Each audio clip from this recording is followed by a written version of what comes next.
Okay, so we're now looking at the time of the judges. So far, as we've been going through the story of the Bible, we've seen how Adam and Eve were God's people in God's place under God's rule in the Garden of Eden.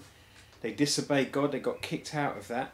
And then we saw that eventually God gets his people and he brings them out of slavery in Egypt.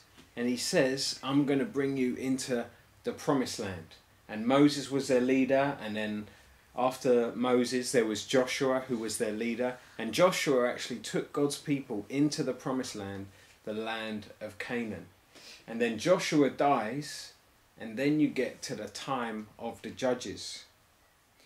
Now the first thing we see with this time period is the failure of God's people to drive out the inhabitants. It's the failure of God's people to drive out the inhabitants of the land. So God had told them, when you go into the promised land, you've got to drive out all the people who live there. And what we see is that the Israelites failed to do that. So in Judges 2, verses 1 to 3, it says, "The Lord's angelic messenger went up from Gilgal to Bochim. He said, I brought you up from Egypt and led you into the land I had solemnly promised to give to your ancestors. I said, I will never break my agreement with you. But you must not make an agreement with the people who live in this land. You should tear down the altars where they worship. But you have disobeyed me. Why would you do such a thing? At that time I also warned you. If you disobey, I will not drive out the Canaanites before you. They will ensnare you and their gods will lure you away." So what we see is that when the Israelites went into the promised land, that they didn't end up driving out all the people who lived in the land, but instead, and they didn't carry on following God, but instead they actually ended up following the ways of the people who lived in the land. They followed the ways of the Canaanites and all the other people who lived in the land. So they failed to drive out the inhabitants, and then God tells them at the end of verse 3 there, they will ensnare you and their gods will lure you away. So God's actually telling them, because you didn't drive the people out, because you didn't tear down their altars to their false gods, to Baal and Ashtoreth, because of that, now you are going to be ensnared by their gods. And so then what happens is we see the Israelites doing evil.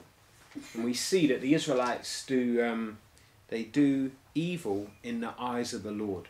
And this is a phrase you keep seeing come up in the book of Judges, that they do evil in the eyes of the Lord. And what's interesting is there's another phrase that you see throughout the book of Judges, which is that everyone did what was right in his own eyes. Everyone did what was right in his own eyes. So everyone basically is saying, look, I'm going to do what I think is right, what's right in my own eyes. And at the same time, what they're doing is evil in the eyes of the Lord. So they're not living under God's rule. And this is interesting for us because we keep looking at these three themes of God's people in God's place under God's rule. And what we got in the time of the Judges is God's people, the Israelites, living in God's place, the promised land, but they're not living under God's rule. They're refusing to live under God's rule. And so then what we get is a cycle of events that keeps repeating itself throughout Judges, which I've called the Judges cycle. And to understand this, before you look at the diagram on your handout, we just need to read Judges 2, verses 11 to 23. Judges chapter 2, verses 11 to 23.